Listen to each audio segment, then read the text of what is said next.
ಬಾಂಗ್ಲಾ ಅಕ್ರಮ ವಲಸಿಗರ ವಿರುದ್ಧ ಜನಜಾಗೃತಿ ಮೂಡಿಸಲಾಗುತ್ತದೆ.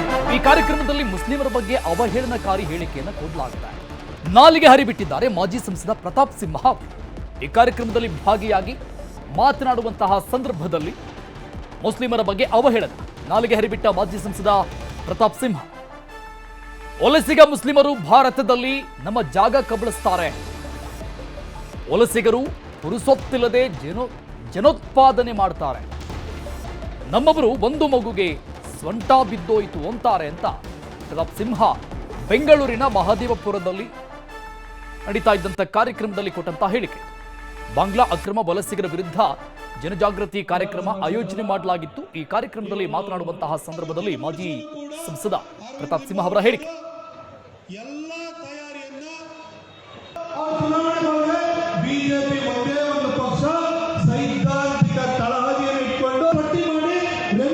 ಈ ಮುಸ್ಲಿಮರಿಗೆ ಜಗತ್ತಿನ 57 ಮುಸ್ಲಿಂ ದೇಶಗಳು ಯಾಕೆ ಆಶ್ರಯ ಕೊಡ್ತಾ ಇಲ್ಲ? ಯಾಕೆ ಇವರಿಗೆ ಭಾರತವೇ ಆಶ್ರಯ ಕೊಡಬೇಕು? ಈ ವಲಸಿಗರು ಭಾರತದಲ್ಲಿದ್ರೆ ನಮ್ಮ ಜಾಗ ಕಬಳಿಸ್ತಾರೆ. ವಲಸಿಗರು ಪುರುಸೊತ್ತಿಲ್ಲದೆ ಜನೋತ್ಪಾದನೆ ಮಾಡ್ತಾರೆ. ನಮ್ಮಲ್ಲಿ ಒಂದು ಮಗು ಹೆರೋದ್ರೊಳಗೆ ಸೊಂಟ ಬಿದ್ದು ಹೋಯಿತು ಅಂತಾರೆ. 22 ಮುಸ್ಲಿಮರಿಗೆ 91 ಮಕ್ಕಳು ಹುಟ್ಟಿದ್ದಾರೆ. ಅವರು ಪುರುಸೊತ್ತಿಲ್ಲದೆ ಮಕ್ಕಳನ್ನ ಹುಟ್ಟಿಸ್ತಾರೆ ಅಂತ ವಿವಾದಾತ್ಮಕ ಹೇಳಿಕೆ ಕೊಟ್ಟಿದ್ದಾರೆ. ಇನ್ನು ಭಾರತದಲ್ಲಿ ಇರುವವರ ಸಂಖ್ಯೆ ಇಷ್ಟಿದೆ. ಇನ್ನು ಪಕ್ಕದಲ್ಲಿ ಇರುವಂತವರು ಕೂಡ ಇಲ್ಲಿ ಬರ್ತಾ ಇದ್ರೆ ನಾವೆಲ್ಲಿಗೆ ಹೋಗ್ಬೇಕು? ಇವ್ರ ಧರ್ಮದವರಿಗೆ ಇರುವಂತ 57 ಇಸ್ಲಾಮಿಕ್ ರಾಷ್ಟ್ರಗಳಲ್ಲಿ ಯಾಕೆ ಆಶ್ರಯ ಕೊಡಲ್ಲ ಇವರಿಗೆ?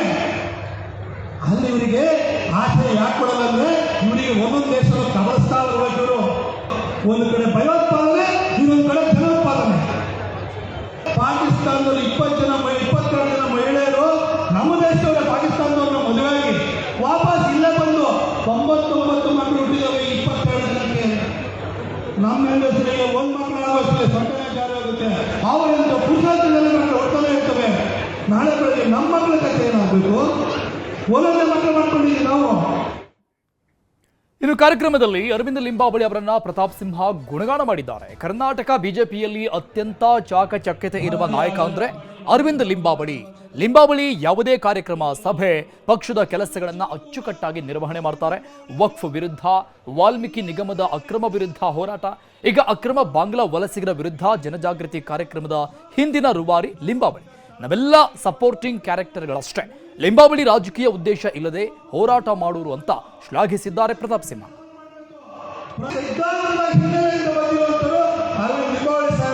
ಹಾಗಾಗಿ ಯಾವುದೇ ಕೆಲಸ ಮಾಡಬೇಕು ಅಂದ್ರೂ ಕೂಡ ಅದರಲ್ಲಿ ರಾಜಕೀಯ ಉದ್ದೇಶ ಇಟ್ಕೊಳ್ಳಲ್ಲ. ಈ ದೇಶ ಧರ್ಮವನ್ನು ಕಾಪಾಡಬೇಕು ಅನ್ನೋ ಸದುದ್ದೇಶವನ್ನು ಇಟ್ಕೊಂಡು ಅವರು ಕಾರ್ಯಕ್ರಮವನ್ನು ರೂಪಿಸುತ್ತಾರೆ ಹೊರತು ಅದರಿಂದ ಯಾವ ರಾಜಕೀಯ ವಾಸನೆಯೂ ಕೂಡ ಇರುವುದಿಲ್ಲ. ಹಾಗಾಗಿಯೇ ಕಾರ್ಯಕ್ರಮಗಳು ಯಶಸ್ವಿ ಆಗ್ತಾ ಬರ್ತಾ ಇದ್ದಾವೆ. ಈ ವೇದಿಕೆಗೆ ಅರವಿಂದ್ ಲಿಂಬಾವಳಿ ಸಾಹೇಬರು ಅವರ ಸೈದ್ಧಾಂತಿಕ ಹಿನ್ನೆಲೆಯಿಂದ ಬಂದಿರೋದ್ರಿಂದ ಪ್ರತಿಯೊಂದು ಹಿನ್ನೆಲೆ ಕೂಡ ಸಾಕಷ್ಟು ಪೂರ್ವ ತಯಾರಿ ಮಾಡ್ತಾರೆ. ಈ ಬಗ್ಗೆ ಡೀಟೇಲ್ ಕೊಡ್ತಾರೆ ನಮ್ಮ ಪ್ರತಿನಿಧಿ ಕಾರ್ತಿಕ್ ಲೈವ್ ನಲ್ಲಿ ಇದ್ದಾರೆ. ಕಾರ್ತಿಕ್, ಅಕ್ರಮ ಬಾಂಗ್ಲಾ ವಲಸಿಗರಿಗೆ ಸಂಬಂಧಪಟ್ಟಂಗೆ ಜನಜಾಗೃತಿಗೆ ಸಂಬಂಧಪಟ್ಟಂಗೆ ಮಾತನಾಡಿದ್ರೆ ಓಕೆ ಅಂತ ಅನಿಸ್ತಾ ಇತ್ತೇನು? ಬಟ್ ಈಗ ಪ್ರತಾಪ್ ಸಿಂಹ ಅವರು ಕೊಟ್ಟಿರುವಂತಹ ಈ ಒಂದು ಹೇಳಿಕೆ ಬಹಳಷ್ಟು ಚರ್ಚೆಗೆ ಗ್ರಾಸ ಆಗ್ತಾ ಇದೆ. ಐ ಥಿಂಕ್ ನಾಳೆಯಿಂದ ಇಲ್ಲಿಂದ ಮುಂದೆ ಅದು ರಾಜಕೀಯ ವಾಕ್ ಸಮರಗಳಿಗೆ ಕಾರಣ ಆಗಬಹುದು ಅಂತ ಕೂಡ ಕಾಣಿಸುತ್ತೆ.